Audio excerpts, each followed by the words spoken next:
El derecho en la educación. A comienzos del siglo XIX, la educación era un privilegio al que muy pocos podían acceder. No era un derecho y no era considerado para todos. Solamente los hombres blancos tenían un cierto estatus social, es decir, alguna situación considerada privilegiada, y eran los que podían acceder a estas instancias educativas. El hombre como portador de derechos. Es una invención del siglo XVIII, o siglo ilustrado, en donde habían surgido estas ideas liberales, que luego va a llevar a cabo y concretar la burguesía.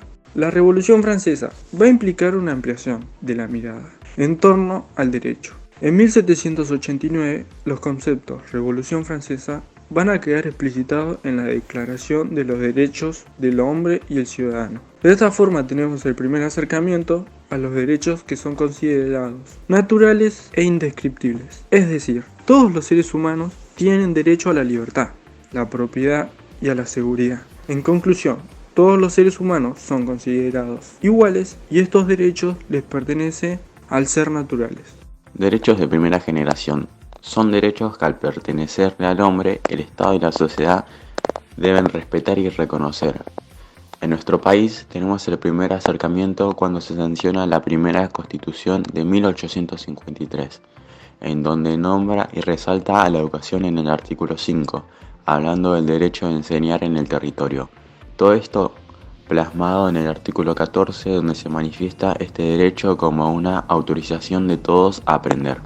A medida que va avanzando el tiempo, a fines del siglo XIX y con muchas más fuerzas, esos derechos que eran considerados naturales e individuales van a dar un paso a una nueva generación de derechos que se conocen como derechos de segunda generación o derechos sociales, como el derecho a la libertad de asociación, condiciones de trabajo, salario digno, sistema de salud y vivienda.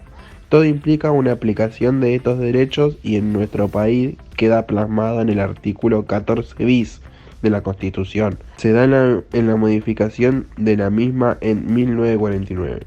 Finalmente, en las últimas décadas del siglo XX se empezó a hablar de los derechos de tercera generación o derechos difusos, ya que en sí no está hablando de un sujeto particular, sino de un colectivo de personas, como los pueblos originarios y hasta las mujeres mismas. Estos derechos van a hacer referencia a los bienes comunes, como el agua, la tierra, la defensa de los derechos colectivos, la cultura propia o temáticas más abstractas como la autodeterminación de los pueblos o la paz. Puntualmente en la educación, este derecho se va a ir vinculando con la educación multicultural, enseñanza de lenguas nativas, educación sexual integral y educación ambiental.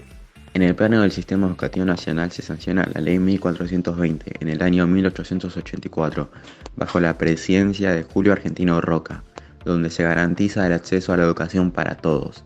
Esta misma va a oficiar para el nivel primario, pero sentando las bases de la creación del sistema educativo argentino, el cual se da por motivos de orden político, económico, social y cultural. El Estado Nacional queda como garante a la educación, siendo obligatorio hasta el cuarto grado del nivel primario. También se hace cargo del pago a los docentes, mantenimiento de las estructuras y sostén económico del sistema. La educación va a ser universal, graduada y laica. Un importante antecedente en estos derechos de la educación fueron las dictaduras militares en nuestro país, sobre todo la última en 1976. Una interrupción al derecho de la educación. Produjo un desmantelamiento y una ruptura de ese proyecto pedagógico hegemónico que había puesto la Ley 1420. A continuación, vamos a hablar de los tres mecanismos que la última dictadura intentó desmantelar y los cuales se trata de recuperar.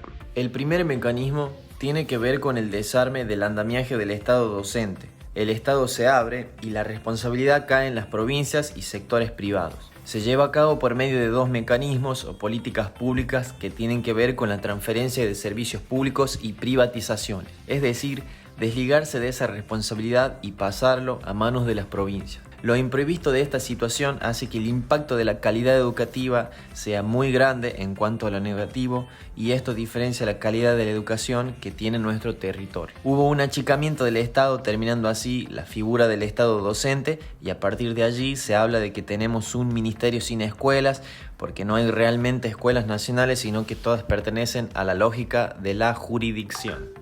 El segundo mecanismo es el quiebre del discurso educacional que había sostenido la expansión escolar vinculada al ascenso social, la igualdad de oportunidades y el derecho a la educación, el cual era el siguiente. Decía que la educación te garantizaba tener un buen trabajo, sostenerte económicamente, poseer una situación socioeconómica favorecida. A partir de acá se termina esta situación, ya que el desempleo fue crucial para esta ruptura, siendo una decantación del mismo proceso militar, que lleva a que se quiebre este discurso educativo de movilidad social ascendente. El tercer mecanismo es la represión, el terrorismo estatal y todo lo que aquello implicó. A nivel educativo se recortaban contenidos, solamente por pensar que eso podía despertar algún pensamiento subversivo o antigobierno. Se informaban a las instituciones por medio de cartillas para reconocer comportamientos subversivos, tildándolos de enemigos y peligrosos. De esta manera se llevó a cabo una pedagogía del miedo, dominación y control. Se podría concluir que en la teoría hemos superado el debate en torno a la educación como derecho y nadie en su sano juicio se anima a plantear algo distinto. Pero a nivel teórico, si bien tenemos muchas instancias, leyes, resoluciones normativas, discursos y relatos que plantean y sostienen lo que es el derecho a la educación para todos, sin embargo a esto hay que agregar que en la práctica todavía no se llega a cumplir en su totalidad.